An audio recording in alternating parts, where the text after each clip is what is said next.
Ditemani oleh sang mama, Thalita Latief akhirnya belak-belakan mengenai permasalahan rumah tangganya dengan Dennis Rizky. Thalita Latief mengungkapkan kisah pilu rumah tangganya dalam video di channel YouTube Vena Melinda Channel Sabtu, tanggal 29 Mei tahun 2021.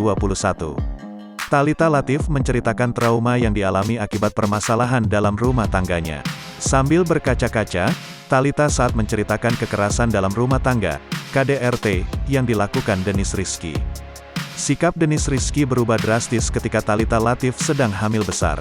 Di awal pernikahan, Dennis Rizky hanya melakukan KDRT secara verbal seperti melontarkan kata-kata kasar kepada Thalita Latief. Seiring berjalannya waktu, pemain film Lawang Sewu itu mendapatkan kekerasan fisik bahkan saat sedang hamil besar.